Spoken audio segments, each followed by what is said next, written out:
नमस्कार बच्चों, आज के कार्यपत्रक 33 में हम बीजीय व्यंजक के पद, गुणनखंड और गुणांक के विषय में पढ़ेंगे। आप बीजीय व्यंजक के बारे में पढ़ ही चुके हो। बीजीय व्यंजक में पद होते हैं, गुणनखंड होते हैं और गुणांक होते हैं। आइए इसे समझते हैं।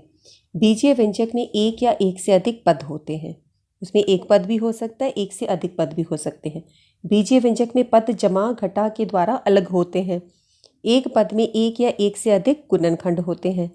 पद के गुणनखंड को उसी पद के दूसरे गुणनखंड का गुणांक कहते हैं। ये सारी खास बातें हैं। आप जब इनके संबंधित प्रश्न करोगे तो ये अच्छे से आपको समझ में आ जाएगा। चिंता मत करना कि हमें पता नहीं चला।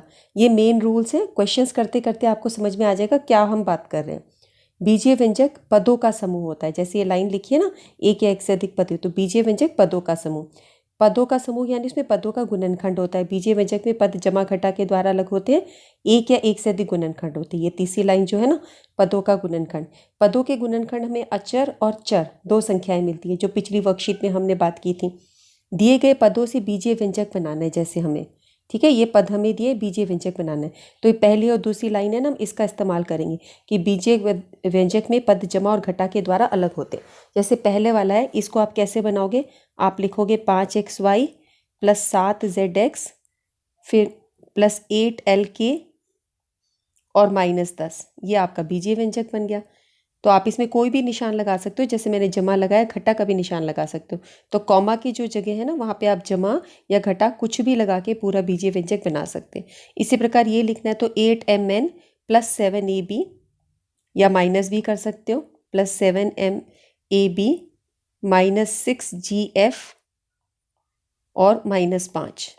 ये बन गया ये वाला, ठीक है। इनको सबको कर दिया। अब -7pr पहला व्यंजक लिखा, दूसरा 5lm प्लस 2gh और 6x, ठीक है। तो आप इसमें जमा घटा कुछ भी निशान लगा के इन सारे पदों को जब जोड़ देते हो तो ये बीजीय व्यंजक बनता है, ठीक है। आइए अगले पेज पे चलते हैं। जैसे ये एक बीजीय व्यंजक दिया है तो उसमें 3 पद है, 4xy, द्वितीय पद है 5x माइनस 5x और तृतीय पद है 6। तो प्रथम पद जो 4xy है, इसके गुणनखंड हम कैसे लिख सकते हैं? 1 2 4। और x और y, इसके गुणनखंड हम कैसे लिख सकते हैं? -5 का मतलब है 1 और 5, -1 और 5। तो 5 -1 होना चाहिए और x, ये 1 के बजाय -1 होना चाहिए, ठीक है। उसके बाद 6 को हम लिख सकते हैं 1 2 3 6, इसके गुणनखंड है। अब इसके अंदर अचर भाग क्या है? इसमें अचर भाग है 4 और ये दोनों चर संख्याएं हैं। ये चर भाग है, x y z ये सब चर होते हैं। यहाँ पे -5 हुआ अचर भाग और x हुआ चर भाग। यहाँ पे अचर भाग इसका 6 है और इसमें चर भाग कोई है ही नहीं, ठीक है। अब जैसे गुणांक लिखना हो तो गुणांक कैसे होता है? जैसे प्रथम पद हमने लिया 4xy, तो इसके गुणनखंड क्या हो गए? 4x और y। 4x और y ये उसके गुणनखंड अलग अलग हो गए। तो अगर हमें 4 का गुणनखंड निकालना है, इसको छोड़ दो, ये दोनों इसके गुणनखंड हो गए x y, ठीक है। और अगर हमें x का गुणनखंड निकालना है तो हम क्या, x और y का गुणनखंड निकालना है तो इन दोनों को साथ ले लो, ये दोनों छोड़ दो, 4 उसका गुणनखंड हो गया। इसी प्रकार आपको x का गुणांक निकालना है तो x छोड़ दो, आप x को छोड़ दो, तो 4 और y ये दोनों उसके गुणनखंड हो गए। इसी प्रकार अगर आपको y का गुणनखंड निकालना है तो y छोड़ दिए, 4x इसके गुणनखंड हो गए, ठीक है। x का गुणनखंड निकालना है तो 4y हो गया, y का गुणनखंड निकालना है तो 4x हो गया, xy का गुणनखंड निकालना है तो 4 हो गया। ये होता है। तो उस संख्या को छोड़ के उसके साथ जो भी गुना हो रहा है वो उसका गुणांक होता है। ये हमने क्या निकाला है? गुणांक, ठीक है। गुणनखंड नहीं, मैं शायद गलती से गुणनखंड बोल गई हूँ। गुणांक, x का गुणांक हो गया 4y। देखो एक बार फिर से लिखती हूँ। जैसे 4xy है तो x का गुणांक हो गया 4y, y का गुणांक हो गया 4x, xy का गुणांक हो गया 4।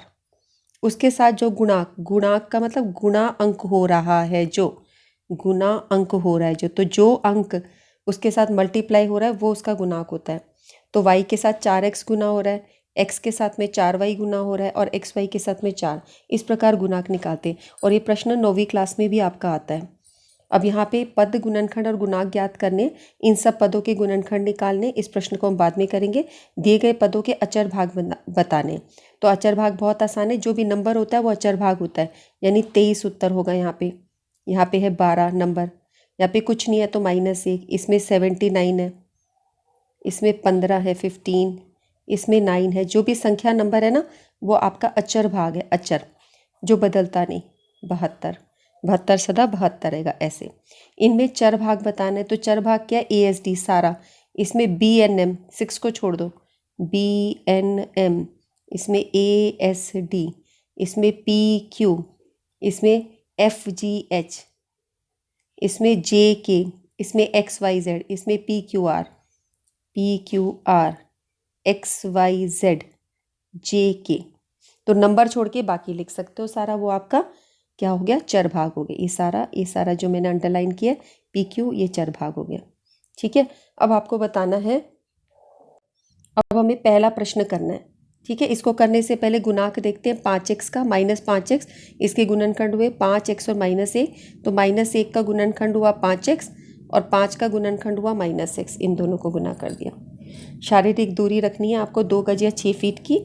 कोविड संबंधी उचित व्यवहार, इसका पालन आपको करना चाहिए कोविड से बचने के लिए। ठीक है, अभी कोविड ख़त्म नहीं हुआ है तो दूरी का ज़रूर पालन करें, मास्क ज़रूर पहन के निकलें जब भी बाहर निकलें। तो आइए अभी आखिरी प्रश्न करते हैं, पदों के गुणनखंड। तो ये सारी संख्याएं हमने यहाँ लिखी है, 12xy है।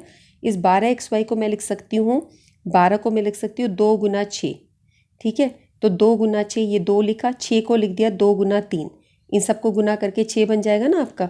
तो इस तरीके से हमने इसका गुणनखंड कर दिया, 2 तिया 6, 6 दूनी 12, और x और y सब अलग अलग लिख दिया, सबके बीच में गुना का निशान। 20 को लिख सकते हैं 5 चौक 20, तो 5 चौक, चौक 4, ये 4 हुआ ना आपका, ये आपका हुआ 4, 5 गुना 4 है ना, 20 बन गया, गुना A Guna B। 17 A Guna 17 Guna H Guna G। 50 के गुणनखंड करें, 5 दूनी 10 और 5, 10 5 50। फिर x v z सबके बीच में गुना का निशान। फिर है -14 mn, तो माइनस को पहले अलग कर दिया, 40 यानी 40 आपका हुआ, कैसे हुआ, 8 पंजे 40, तो 2 दूनी 4 दूनी 8, 8 पंजे 40, और m और n, m लिखा, ये m है ये n है। 24 को लिख सकते 12 दूनी, और 12 को लिख सकते 3 दूनी 6, तो ये देखो क्या लिखा, 2 दूनी 4, 4 दिया 12, 12 दूनी 24, तो ऐसे हमने 4 6 24, ये 4 हुआ, ये हुआ 4, ये 6 24, 4 6 24 होता है ना, तो 4 के गुणनखंड 2 गुना 2 और 6 के 3 गुना 2, इन सबको गुना करेंगे तो ये आपका 24 बन जाएगा। एक्स स्क्वायर को कैसे लिखा, x गुना x गुना y। ठीक है, एक्स स्क्वायर हमारा हुआ x गुना x, 2 बार x को गुना करने से x स्क्वायर हुआ। फिर x का वर्ग बोलते हैं हिंदी में, और इंग्लिश मीडियम में इसको x स्क्वायर बोलते हैं। 15 FGH है, 15 को लिखेंगे 3 गुना 5, 15 F गुना G गुना H। ठीक है, इसके साथ ये वर्कशीट आपकी कंप्लीट होती है। आज के हमने उसमें क्या देखा, कोई भी जो गुणांक होते हैं उनका गुणनखंड कैसे करते हैं। हमने एक तो पद सीखे कि सभी पद प्लस या माइनस संख्या के द्वारा अलग होते हैं, फिर उनके गुणनखंड किस प्रकार से निकलते हैं, अभी हमने वो प्रश्न सीखा। हमने गुणांक सीखा, गुणांक का प्रश्न बहुत इंपॉर्टेंट होता है, और गुणनखंड भी इंपॉर्टेंट है, गुणांक भी बहुत इंपॉर्टेंट है।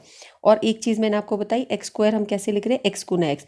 बहुत से बच्चे इसको एक्स जमा एक्स कर देते हैं और गलतियाँ करते हैं, आगे आने वाली मैथमेटिक्स जो भी आपकी बीज गणित से संबंधित होती है सब गड़बड़ हो जाती है। तो आप इन चीज़ों पे ध्यान रखेंगे, ये टॉपिक बहुत इंपॉर्टेंट है, क्योंकि XYZ से संबंधित जितने भी प्रश्न हैं उसमें जमा कैसे, घटा कैसे, गुना का क्या मतलब है, इन नियमों को आपने अच्छे से सीखना है। कोई चीज़ नहीं समझ आती तो वीडियो को दोबारा देखो। पुरानी चीज़ें, परिमेय संख्याओं की जोड़ घटा के लिए आप लोग, क्योंकि इसमें भी जोड़ घटा कुछ चीज़ें आएंगी, उनके लिए पुराने वीडियोज़ आप देखो। सभी वीडियोज़ हमने 6, 7, 8, 9 के बच्चों अपलोड कर रखे हैं। सारे वीडियोस मैंने, आप 8th क्लास हो ना, 6, 7, 8 के, 9th के, 10th के वीडियोस आप देख रखे।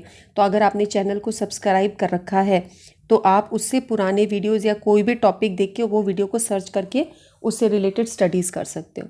ठीक है बच्चों, आप अपना ध्यान रखना, हम फिर मिलेंगे नेक्स्ट वर्कशीट में। Till then take care, bye bye.